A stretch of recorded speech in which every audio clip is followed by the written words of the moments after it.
के बालों में बचपन से बहुत जुएं थी। इसका कारण था सीमा का कई कई दिन सिर को ना धोना, ना ही सिर की सफाई करना। ये आदत उसके बड़े होने पर भी नहीं छूटी। जब वो कॉलेज गई तो कोई भी उसका दोस्त बनने को तैयार नहीं था। सब लड़कियां उससे नफरत करती थी। यार मेघा, जरा अपना हेयर ब्रश तो देना, मैं लगता है घर पर ही भूल आई हूँ। ना बाबा ना, तेरे बालों में तो जुएं हैं, तुझे तो मैं अपना हेयर ब्रश कभी भी ना दूं। चल ज्योति, कॉलेज की छुट्टी हो गई है, घर जाते हुए रास्ते में गोलगप्पे खाते हुए जाएंगे। सीमा के सिर में जुएं होने के कारण हमेशा ही वो अपमानित होती थी, पर मजाल है जो वो अपना सिर साफ करवा ले। सीमा, ओ सीमा, ये सिर धोकर गीला तौलिया तूने स्टैंड पर टांगा है? हाँ माँ, वो सिर बहुत खुजली कर रहा था तो धोकर आई थी। सारा तौलिया जुओं से भरा हुआ है, सिर तो खुजली करेगा ही। कितनी बार कहा है सिर साफ करवा लिया कर, पर सुनती कहाँ है। पता नहीं इस लड़की के सिर की जुएं जाती ही क्यों नहीं है। वृंदा, जितनी जल्दी हो इसके सिर की जुएं साफ करवा दे। बड़े बूढ़े कहते हैं जिस लड़की की शादी के समय सिर में जुएं हो, शादी के बाद जुएं ब्याह जाती हैं, फिर उन्हें साफ करना बहुत मुश्किल होता है। क्या दादी, ऐसा कुछ नहीं होता है, आप बेकार में ही डरा रहे हो। सीमा की दादी चाहती थी कि सीमा किसी तरह अपने सिर की तरफ ध्यान दे, पर उसने एक कान से सुनकर दूसरे से निकाल दिया। आकाश नाम के लड़के से सीमा का रिश्ता तय हो जाता है, पर शादी के दिन मंडप में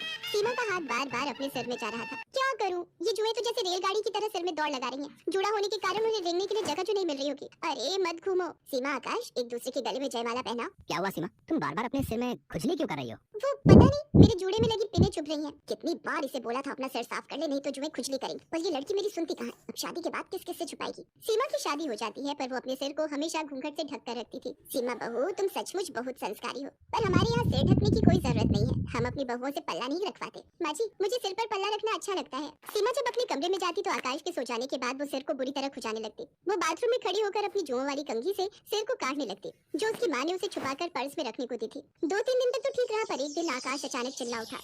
माँ, मेरे सिर में बहुत खुजली हो रही है, लगता है कोई कीड़ा काट रहा है। क्या कीड़ा? जरा अपना सिर तो दिखा। हे भगवान आकाश, तेरे सिर में 2 जुएं चल रही हैं। जुएं? ऐसा कैसे हो सकता है माँ? हमारे घर में तो किसी को भी जुएं नहीं है। माँ, आपके बालों में भी एक जूं चल रही है, वो आपके सफेद बालों में साफ दिखाई दे रही है। क्या? पकड़ तो जरा। आकाश और उसकी माँ के सिर में भी जुएं पड़ जाती हैं। उस दिन तो बात छुप जाती है, पर एक दिन घर में कीर्तन हो रहा था। सब लोग उसमें ध्यान लगाए बैठे थे। सीमा ने डर के मारे सिर पर घूंघट डाले रखा, पर सबके बीच सीमा के सिर से साड़ी का घूंघट नीचे गिर जाता है। तभी एक पड़ोसन की नजर सीमा के सिर पर जाती है। हे भगवान सुषमा, तुम्हारी बहू के सिर में कितनी जुएं हैं। छी छी छी छी छी।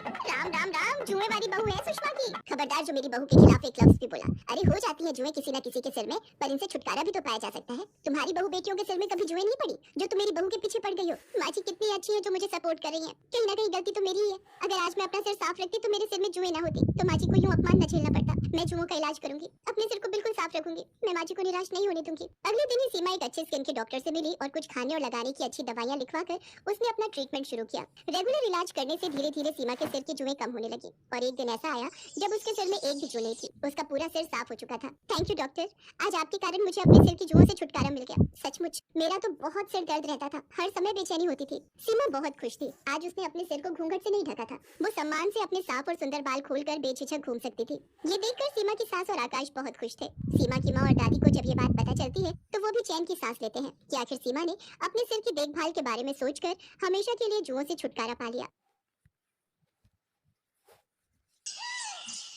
प्रिया शादी करने के नाम से डर रही थी और बार बार अपनी मम्मी से एक ही बात कह रही थी।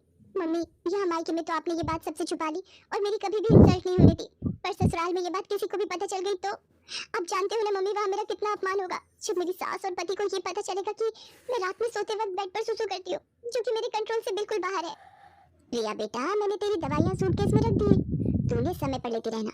तू घबरा मत, डॉक्टर ने भी तो यही बोला है ना कि तुम्हें तनाव बिल्कुल भी नहीं लेना है, और रात को सोने से पहले सुसु करके सोना, तो तुम्हें ही परेशानी नहीं होगी। अपने खाने पीने का ध्यान रखना और सोते समय अपने मोबाइल में आधी रात का अलार्म भी लगा लेना, जैसे यहाँ लगाकर सोती हो।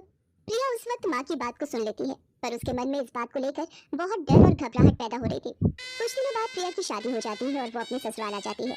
कुछ दिन तक प्रिया अपने फोन में अलार्म लगाकर सोती है, तो सब कुछ ठीक चल रहा था। पर एक दिन प्रिया, अचानक मुझे ऑफिस के काम से बाहर जाना पड़ रहा है, पर मैं 2 दिन में वापस आ जाऊंगा। तुम इस बात को लेकर मेरे से नाराज तो नहीं होना? नहीं नहीं, मैं भला क्यों नाराज होने लगी। आपका काम पहले है, आप अच्छे से काम करके लौटना।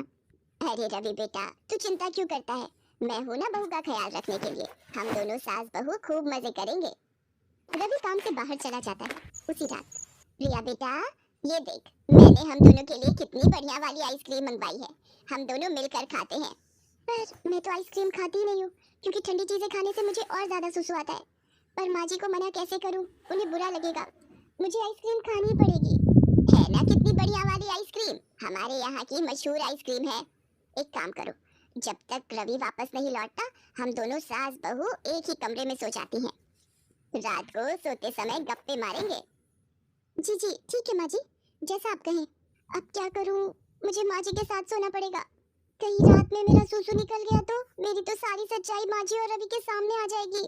उस रात प्रिया 2 बार अलार्म लगाकर सोई थी, इसलिए वो रात में 2 बार बाथरूम हुई थी। पर चिंता और डर से वो पूरी रात सो नहीं पाई थी। वो रात तो जैसे तैसे कट गई। अगली रात जब प्रिया अपनी सास के साथ सोई तो उसका फोन चार्ज नहीं था। इस वजह से उसकी बैटरी खत्म हो गई और फोन स्विच ऑफ हो गया। प्रिया गहरी नींद में थी तो उसे पता ही नहीं चला कि उसे रात में उठकर बाथरूम जाना है। अगली सुबह जब प्रिया सोकर उठती है, उसका पूरा बिस्तर गीला था। घबराहट से उसके पसीने छूटने लगते हैं। प्रिया की सास ये सब देख लेती है और गुस्से में प्रिया पर चिल्ला पड़ती है। इतनी देर में रवि भी वापस आ जाता है।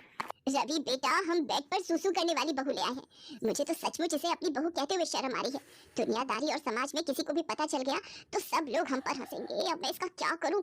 इसके माँ बाप ने भी हमसे इस बात को छुपाया और तो और इसने भी हमसे इतनी बड़ी बात छुपाई। मुझे तो कुछ समझ में नहीं आ रहा है। मैं तो कहती हूँ इसे अभी के अभी इसकी माँ के घर भेज दे। अब तो ही इससे बात कर। माँ मैं ये बात जानता हूँ, मुझे पता है कि प्रिया को रात में बेड पर सुसु करने की आदत है।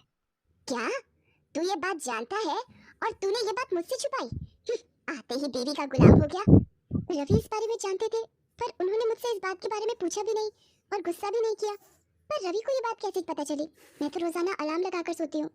माँ ये बात मुझे उस दिन पता चली जिस रात प्रिया बहुत गहरी नींद में थी। अलार्म मैंने ही बंद किया था। तब मैंने देखा प्रिया के आसपास बिस्तर गीला हो रहा था। मैं उसी वक्त समझ गया था। प्रिया तुम्हें याद होगा जब उस दिन तुमने मेरे उठते से ही बेडशीट चेंज कर दी थी ताकि मुझे पता न चले। माँ प्रिया की नज़र से सोचो, वो खुद इस आदत से कितनी शर्मसार होती होगी। शायद ये कई रातें सो भी नहीं पाई है। माँ आप जानती हो इस आदत की सबसे बड़ी वजह तनाव है। आप तो खुद कहती हो किसी भी बीमारी की सबसे बड़ी वजह चिंता होती है। और माँ हम कितनी बीमारियों का शिकार होते हैं और उन्हें ठीक करने के लिए इलाज के साथ साथ हमें अपनों के सहयोग की भी तो ज़रूरत होती है। तभी तो हम बीमारी से लड़कर ठीक हो पाते हैं। माँ इस वक्त प्रिया जिस जगह खड़ी है शायद हम दोनों उसका अंदाज़ा भी नहीं लगा सकते। इस वक्त प्रिया को हम दोनों के सहयोग की बहुत ज़रूरत है। अच्छा माँ एक बात बताओ, अगर यही आदत मुझ में होती तो फिर तुम क्या करती? मेरे ठीक होने में मेरी मदद करती या फिर मुझ पर गुस्सा करके मुझे घर से निकाल देती? माँ अगर आप प्रिया को इस घर में नहीं रख सकती तो मैं प्रिया को लेकर कहीं और चला जाऊंगा। रवि की बातों को सुनकर प्रिया की आंखों में आंसू भर आते हैं और वो रो पड़ती है। सचमुच रवि एक अच्छा पति होने के साथ साथ एक अच्छा इंसान भी था। मुझे माफ कर दे बेटा, तू ये घर छोड़कर चला जाएगा तो मैं किसके सहारे रहूंगी? मुझसे बहुत बड़ी गलती हो गई प्रिया बहू, मुझे माफ कर दो। मुझे तुम्हें समझना चाहिए था, न कि तुम्हारी कमी को ढूंढना चाहिए था। एक माँ होकर भी मैं तुम्हारी परेशानी को समझ नहीं पाई। नहीं माँ जी, आप मेरी माँ हो और माँ कभी अपने बच्चों से माफी नहीं मांगती। मैं सचमुच कितनी भाग्यशाली हूँ जो मुझे पति के रूप में रवि और माँ के रूप में आप मिले। प्रिया अपनी सास के गले लग जाती है।